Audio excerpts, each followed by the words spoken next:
Alright, Evie and I are back with another Cyberpunk 2077 video. We'll be making quite a few of these, I think. I've already seen the player count on Steam for Cyberpunk triple, now that 2.0 is here. And this is before Phantom Liberty itself has even arrived next week. I've been writing articles about this, I've been talking about Twitter on this, but I think I'm just going to do a video that's like some of the more basic FAQ questions that I keep running into. I keep getting asked a lot of the same questions over and over and over again. And I've tried to address them in articles, but now I'll address them in video form because I know some people may not read my articles here. So I will do a little cross-pollination, and being a video always allows me to talk more than, 260 character tweets or, 800 word articles. So I kind of expand on things more. I'm not going into like Phantom Liberty spoilers. I'll talk a little bit about Phantom Liberty stuff. A lot of this is focused on 2.0. Okay, for starters, should you play 2.0 now as opposed to waiting for Phantom Liberty?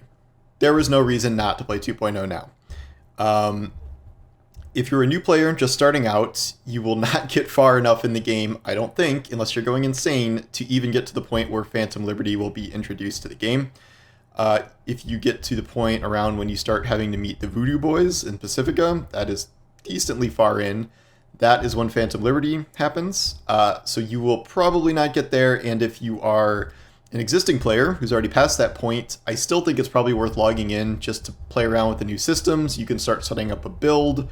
If you're like an endgame player and you don't have much to do, that's fine. You don't have to put too much time into it, but I think it's fun just to log in and play around with the new systems, and there's no reason not to. You're not ruining anything for Phantom Liberty. In relation to this, I don't think I've written a full article about this yet. I would save Phantom Liberty itself until the end of the game. This is true for both if you're a veteran player trying to decide whether or not to return to the game and start over and acquire Phantom Liberty through the normal timeline, or if you're a brand new player who wants to get to the Voodoo Boys point and start Phantom Liberty from there. I think it works best as the last thing you do in the game. I think the quality of the expansion necessitates this to a point where it's kind of weird if it's not. And having done this 3 times now on 3 characters that had already beaten every other quest in the game, I really felt like it landed well doing this, because you have all these other storylines having to do with V and the biochip and all these different paths to try and fix it. You have all these other character relationships.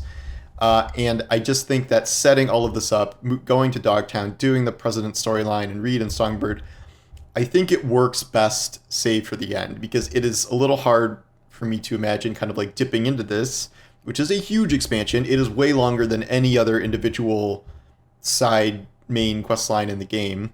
And I would argue it's a better core storyline than the main core storyline of Cyberpunk itself. So I feel like if you do it early, you may be a little like, okay, well, nothing else is quite as good as Phantom Liberty. And also, there is an ending where if you have beaten the game, if you've tried some of the other endings, if you find the new ending for the end of the whole game within Phantom Liberty, you can just transition straight from Phantom Liberty into that ending, and then that can be like your ending for the game if you want. There will be a point of no return you load back to, just like the normal game, but you can do it that way. I'm not going to talk about the details of that or even how to get to that ending. It's a little too soon for that, but I'm just saying it's on the table. Another question field I keep getting is when you should start a new V. In what context should you start a new V? New players obviously have to. I wrote an article about this today. I think a lot of it depends on your personal preference, but if you played Cyberpunk a long time ago, closer to launch, you only did 5, 10, 15 hours, it was buggy, it didn't quite land for you, and now you're interested because everyone's hyping it up again and it's fixed and whatever. Definitely start a new game from scratch then.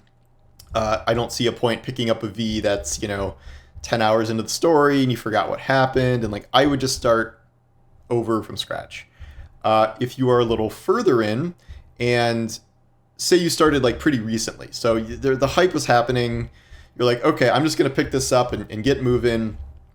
If you're close enough where you remember everything going on, if you're doing the whole kind of Act 1 Jackie storyline, I don't really see a reason to start over from there, because especially the first act of this game, you're not really going to run into a ton of the 2.0 stuff. You're going to be pretty low level, so you're not doing like crazy endgame builds yet.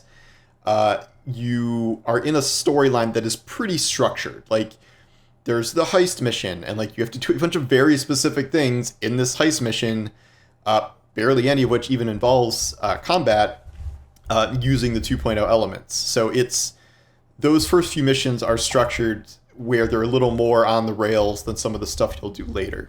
So if you were just a short while into the game, I don't think it's worth starting over just to redo like Act 1 or something. And Act 1, I think, ends when the Jackie heist thing ends. If you are a veteran player, this is where things kind of get variable and where it ties into what I've said before.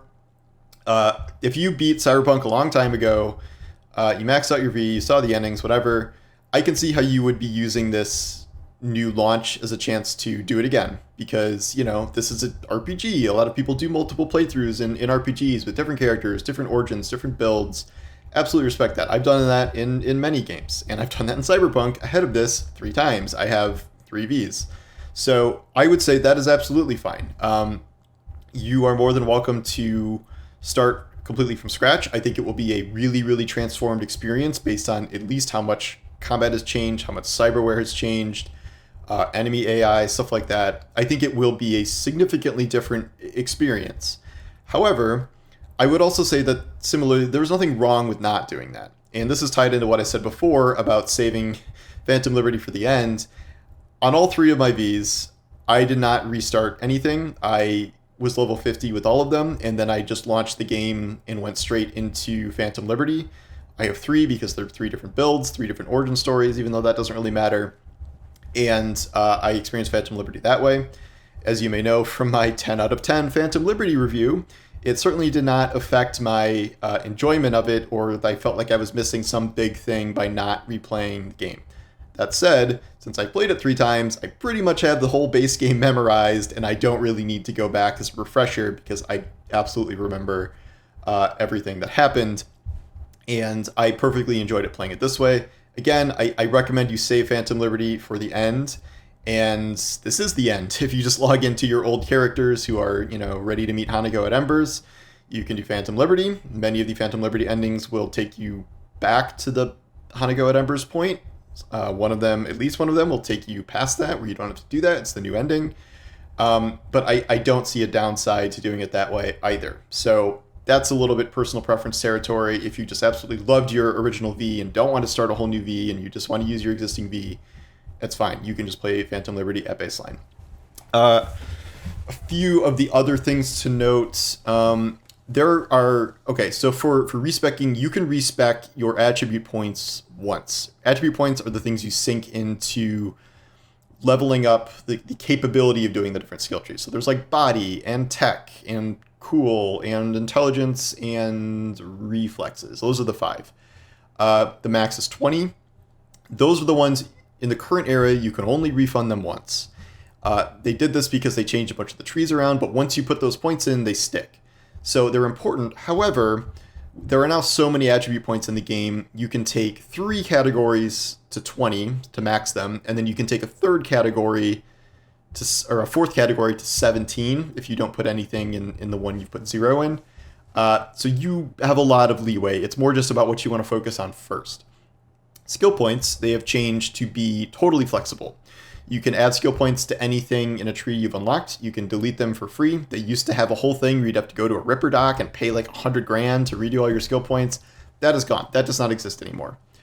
So that would be something that you need to remember when you're making builds, because you are not locked in stone. There are many times where I picked a perk, I play a while, I'm like, this isn't really doing much for me in my playstyle, so I take that perk off, put it somewhere else, and reshuffle that. You will also have 65, 70 at least perk points to distribute once you get to, because the new max level is 60, and then you also get perk points for like the individual, like if you're using stealth skills a lot, if you're using netrunner trees a lot, you get bonuses through this little extra system anyway. Other stuff, remember all the changes to clothing now. Clothing is now cosmetic. All armor and modification things have been moved to Cyberware. So all your clothing options now are cosmetic, and while you buy them and you will find a bunch, there are just a bunch of suitcases around now filled with a bunch of clothes. You can delete everything you find, essentially, because if you don't, it will take up weight, and when you do, it will still appear in your transmog screen, which is in your house or at clothing retailers now. So you can just make, I think it's 6 outfits total, using all the stuff you found without having to carry it around. Very important. So that is something I would absolutely recommend doing. And in terms of, I don't know, what else is there? Cyberware is kind of self-explanatory. There is now a cap on Cyberware that you have to upgrade over time. You will start with a very low cap on Cyberware, and it will increase as time goes on, both in terms of your level, in terms of upgrades you put into the tech tree, and there are Cyberware capacity shards you will find on dead enemies that will take you higher and higher. I'm only at like 2/3 of the way up right now. I have to find a lot more of those shards, I guess, but those are pretty rare. I think they mainly drop on Voodoo Boys because they're like tech focused, but I'm not 100% sure on the best path forward for that. And then one thing I said yesterday, I will probably write a separate thing about this, was as part of my FAQ, if you're starting a new V, here's when to start, blah, blah, blah. And I would recommend doing a female V. And this will be controversial, but I was trying to remember if there was ever data released about what % of players pick male V versus female V. This is kind of an old industry question problem about, given the choice, you know, how male skewed are we still? And the data I found was from an article I wrote 3 years ago, where I took data they'd released about Pan Am romances, where I think she was 67% of romances for players, which, I mean, obviously Pan Am is great, but that meant at least 67% of players were male V, because she only will romance male Vs. And then I was going to say 5% were male Vs doing carry romances, so it maybe a little more. So that would mean about 75% of people are choosing male V. I am not here to bash the male V voice actor. I know some people really love him. Some people are a little more questionable. I think he does a fine job from what I've heard.